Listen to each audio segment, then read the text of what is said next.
In the dead of night, deep within enemy territory, a high-stakes mission was underway. The target, 3 high-ranking enemy generals, the architects of a brutal war. A joint task force of elite special operators, including Navy SEALs, had been assembled. Their commander, a seasoned veteran with a chest full of medals, stared grimly at the satellite feed. The generals were gathered in a heavily fortified compound, surrounded by an army of guards. A direct assault would be a suicide mission. There was only one option: a sniper. The problem was the shot itself. The distance was over 2 kilometers. The wind was a treacherous, swirling beast. The targets were moving, visible only through a small window for mere seconds at a time. The commander shook his head. "It's impossible," he muttered to his second. "The best sniper in the world couldn't make that shot. Not 1, but 3. Forget it." He was about to call off the operation when a quiet voice spoke up from the back of the command tent. "I can make it, sir."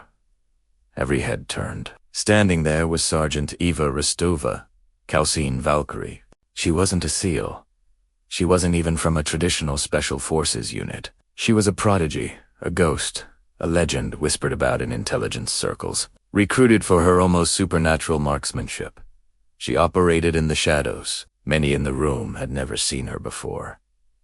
The SEAL commander scoffed. He looked at her slight frame, her calm, almost detached demeanor. "With all due respect, Sergeant," he said, his voice dripping with condescension, "you don't understand the variables. The Coriolis effect, spin drift, the atmospheric pressure. It's a 1 in a million shot."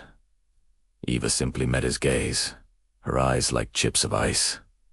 "It's 3 1 in a million shots, sir, and I'm the one who makes them."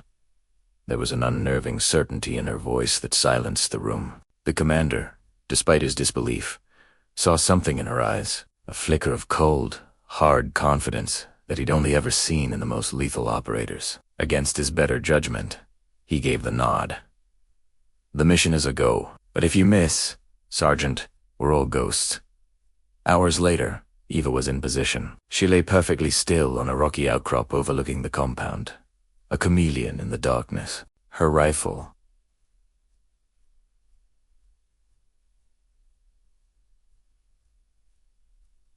a custom-built 338 Lapua Magnum, felt like an extension of her own body. Her spotter, a battle-hardened Marine, fed her a constant stream of data. Wind speed, humidity, temperature. Eva processed it all, not with a calculator, but with pure instinct. Her heart rate slowed to a crawl. Her breathing became shallow, rhythmic. The world narrowed to the tiny circle of her scope. "First target is in view," her spotter whispered. "Window, top floor, left side." Eva saw him.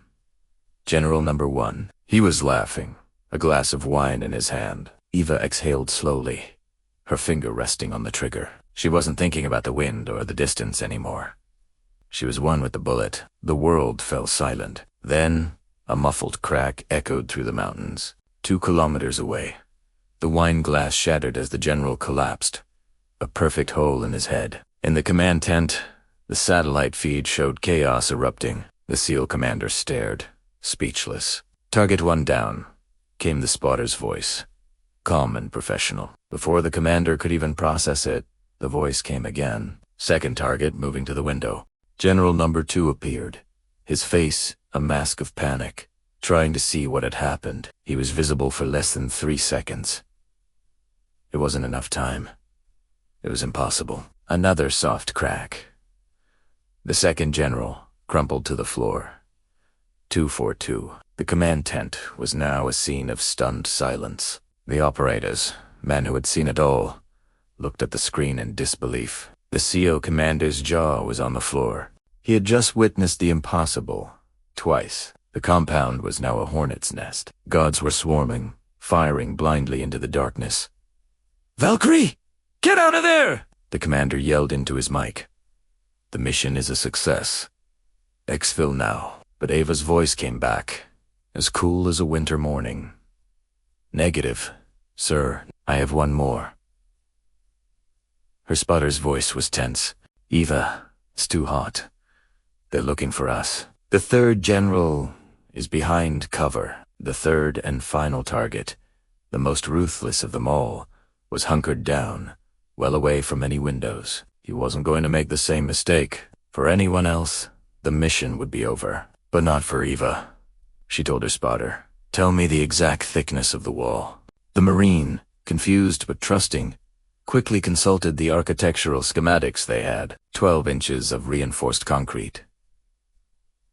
Eva did a quick calculation in her head. She adjusted her scope, aiming not at a person, but at a blank spot on the wall. "This is insane," the spotter breathed. She was aiming for a ricochet, a shot that was not just 1 in a million, but 1 in a million. A shot that relied on physics, luck, and an almost psychic understanding of ballistics. "Firing," she said simply. The rifle barked a third time. For a moment, nothing happened. On the satellite feed, the gods continued their frantic search. The SEAL commander held his breath.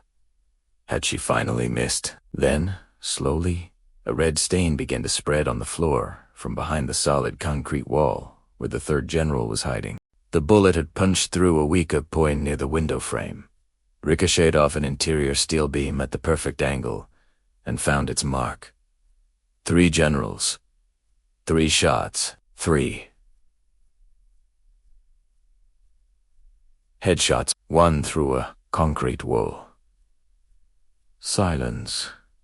Then, the cell commander keyed his mic, his voice filled with the reverence and awe he had never shown anyone. "Valkyrie." "How in the hell?" Eva was already packing her rifle. Her voice came over the radio, devoid of any pride or excitement. "It was just a statement of fact. You said no one could make that shot, sir. You were right." There was a pause. "No one but me." Valkyrie out. And with that, she and her spotter melted back into the night, leaving behind a legend that would be whispered in the halls of special operations for decades to come. The impossible shot wasn't impossible. It was just waiting for the right person to take it. Thank you for watching. If you were as amazed by this story as we were, make sure to hit that like button and subscribe for more incredible tales of skill and bravery. Let us know in the comments what you think about this legendary sniper. We'll see you in the next one.